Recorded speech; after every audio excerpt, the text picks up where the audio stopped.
على أشرف الأنبياء والمرسلين سيدنا محمد وعلى آله وصحبه أجمعين.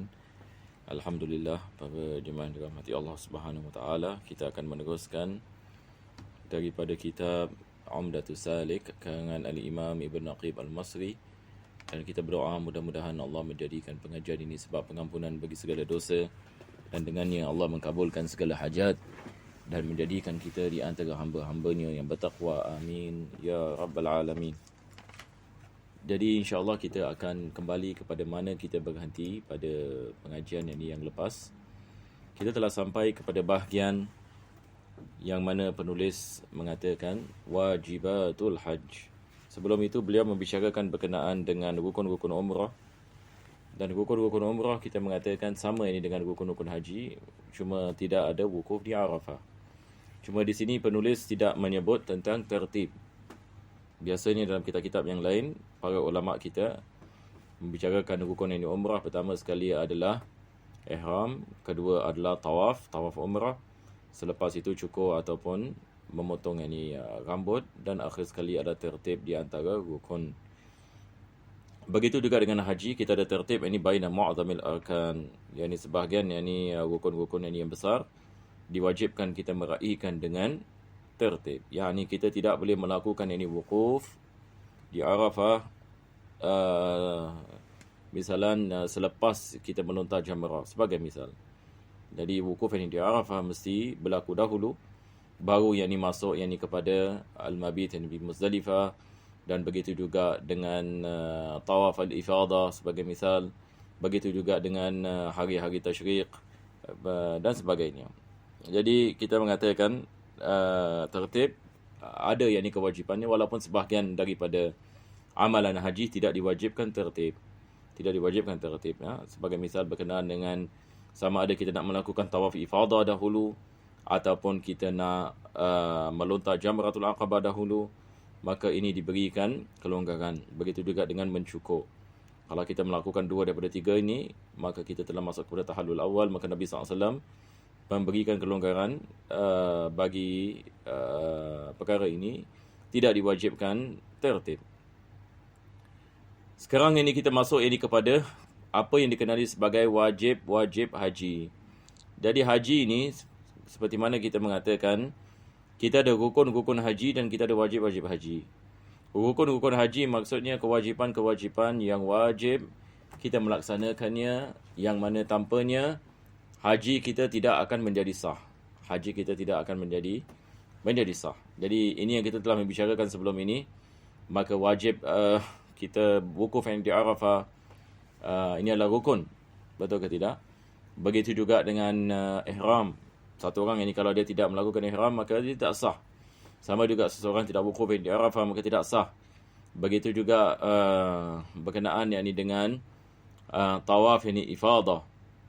Tawaf ifadah, dia adalah perkara yang merupakan rukun di dalam haji, dan ia tidak dapat digantikan dengan dam. Ini maksudnya, kalau sekiranya seseorang itu dia tidak melakukan rukun, maka diwajibkan ke atasnya untuk mendatanginya, dan tidak dibolehkan dia membayar ganti rugi bagi rukun. Tetapi berbeza dengan wajib. Kita dalam bab haji, dalam mazhab Imam Syafi'i, kita membezakan rukun dengan wajib. Jadi bezanya adalah perkara yang wajib, yakni dia adalah perkara yang wajib kita melakukannya, akan tetapi kalau sekiranya seseorang itu tidak melaksanakannya, dia berdosa dan dia wajib membayar ganti rugi, maka tidak diwajibkan ke atasnya untuk dia mendatangkan amalan itu. Tidak diwajibkan. Ini yang kita akan membicarakan.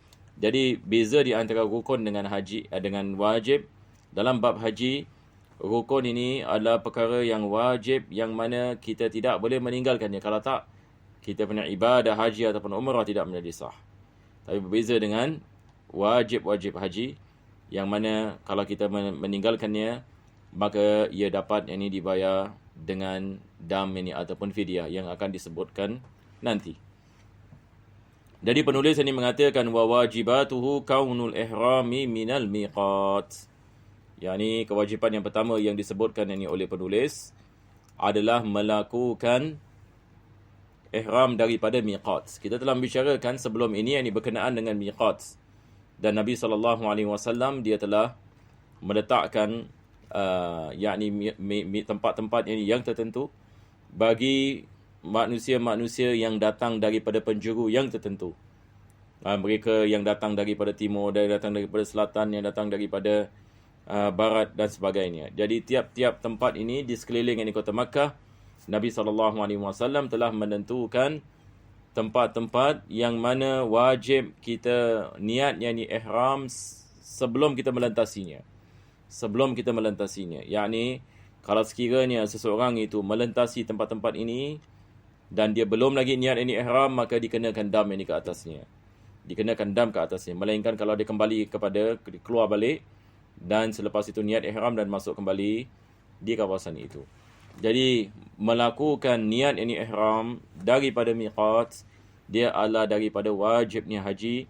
Dan kita biasa daripada Singapura, miqat kita adalah Yalamlam yang berada di Yaman. Jadi apabila kita berada di Yalamlam, apabila kapal terbang sampai di Yalamlam, di atas, ini biasa yang kita melakukan, maka kita niat ihram, sama ada kita nak melakukan haji ataupun kita melakukan umrah, sebab kita dikirakan sebagai afaqi. Afaqi adalah mereka-mereka yang datang daripada luar. Jadi wajib kita niat nawaitul hajja wa ahramtu bihi lillahi ta'ala. Ini bagi kalau kita melakukan haji ifrad. Lepas itu kalau kita tamattu, biasa kita niat umrah dahulu, nawaitul umrata wa ahramtu biha lillahi ta'ala. Maka semua wajib kita melakukannya di miqat. Wajib kita melakukannya di miqat. Taib, ini adalah perkara yang pertama. Yang kedua, wa ramyul jimar. Ramyul jimar. Jimar ini kita ada 3 jamrah. Kita ada jamrah surah ataupun jamrah al-ula. Lepas itu kita ada jamrah al-wusta, jamrah yang di pertengahan. Lepas itu kita ada jamratul aqabah. Jadi kita ada 3 jamrah. Jadi wajib kita melontar jamratul aqabah. Wajib kita lontar jamratul aqabah dahulu. Ini bagi tahallul. Dan selepas itu bila kita masuk kepada hari tasyriq, maka diwajibkan kita melontar pada tiap-tiap hari. Ketiga-tiga jamrah. Jadi wajib kita melontar jamratul asura, jamratul wusta, jamratul aqabah, dan seperti mana kita mengatakan sebelum ini, masanya bermula selepas zawal. Jadi pada tiap-tiap hari tasyriq. Jadi bagi mereka nak melakukan nafar awal, maka melakukan lontaran pada hari yang kedua, hari yang ke-12, Zulhijjah. Dan selepas itu keluar daripada Mina sebelum terbenam matahari, maka ini dikirakan sebagai nafar awal. Bagi mereka yang nak melakukan 3 hari, maka mereka bermalam di Mina pada hari yang ketiga. Dan selepas itu melontar jamrah, ketiga-tiga jamrah selepas zawal. Dan selepas itu keluar daripada kota Mina. Maka hukum melontar jamrah ketiga-tiga ini, dia adalah wajib. Kalau sekiranya seseorang itu tidak melakukannya, maka diwajibkan dia membayar dam. Dan ini seperti mana kita mengatakan berbeza dengan rukun. Haji ini tetap sah kalau dia tidak melakukan lontar. Akan tetapi dia berdosa kalau tidak ada keuzuran, dan diwajibkan dan dia membayar dam. Jadi ini adalah yang kedua yang disebutkan oleh penulis di sini. Yang ketiga, beliau mengatakan wal mabitu bi Muzdalifah. Al mabit bi Muzdalifah, bermalam di Muzdalifah. Sebelum ini kita membicarakan bermalam di Muzdalifah adalah pada malam 10 Zulhijjah. Pada malam 10 Zulhijjah, selepas wukuf di Arafah. Jadi setelah kita melakukan wukuf di Arafah dan terbenam matahari, kita melakukan jamak salat Maghrib dan Isya di Muzdalifah. Jamak takhir. Dan apabila kita berada di Muzdalifah, wajib kita bermalam. Maka kita dalam mazhab Imam Syafi'i, cukup dikirakan sebagai bermalam kalau sekiranya kita berada seketika selepas setengah malam.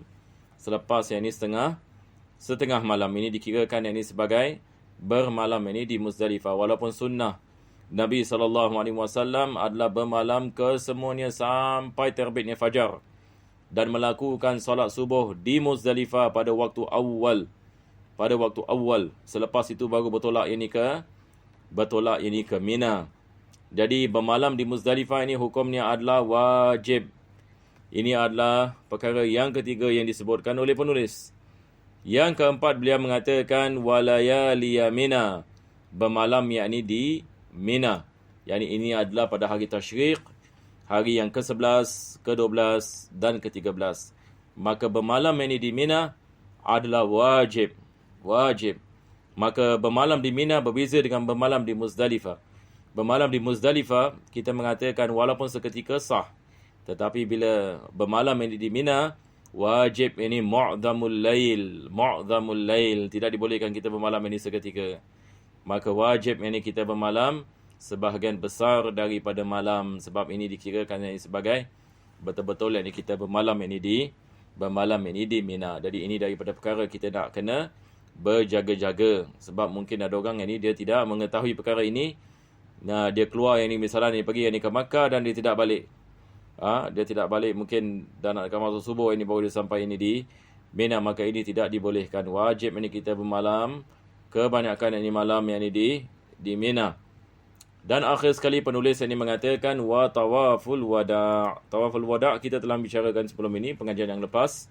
Dia adalah wajib, yakni apabila kita nak keluar daripada kota Makkah, akhir sekali kita melakukan tawaf.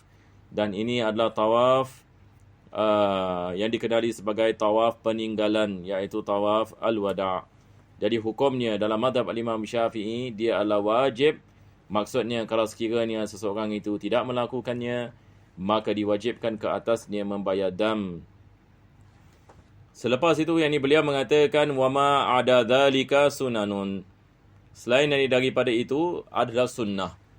Selain daripada itu adalah sunnah. Yani misalnya disunatkan kita melakukan jamak solat, yani misalnya di Arafah, melakukan jamak yani di Muzdalifah. Begitu juga mengutip ini batu di Muzdalifah untuk melakukan ini lontar ini jamrah. Dan begitu juga ini dengan amalan-amalan ini di Mina, ini sebagai misal kita memperbanyakkan mengingati Allah Subhanahu Wa Taala. Begitu juga bila kita berada di Arafah, disunatkan yakni kita memperbanyakkan doa. Apabila kita melakukan tawaf sebagai misal, disunatkan kita membaca yakni doa-doa yakni tawaf apabila kita lihat yakni kepada Kaabah. Begitu juga setelah kita melakukan tawaf, maka disunatkan kita melakukan solat ini sunnatul tawaf sebelum kita ihram. Disunatkan kita melakukan solat sunat ihram. Dan banyak sekali yakni sunnah-sunnah yang diamalkan. Yani maksudnya bila kita melakukan haji dan umrah, kita menyibukkan diri kita dengan zikrullah, dengan yakni mengingati Allah Subhanahu Wa Taala dan juga doa. Sebab tempat-tempat yang kita berada, tempat-tempat yang mustajab, doa yakni mustajab. Baik, kita meneruskan. Penulis ini mengatakan selepas itu fa in taraka ruknan lam yahilla min ihramihi hatta ya'tiya bihi. Ini seperti mana kita mengatakan berkenaan dengan rukun, kalau kita meninggalkan rukun, wajib kita mendatangkannya. Maksudnya haji kita dan umrah kita tidak boleh menjadi sah.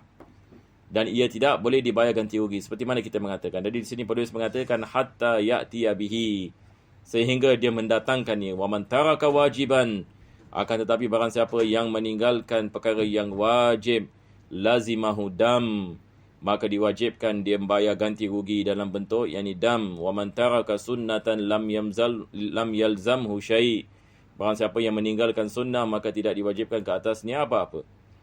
Jadi ini bezanya di antara rukun, wajib, sunnah.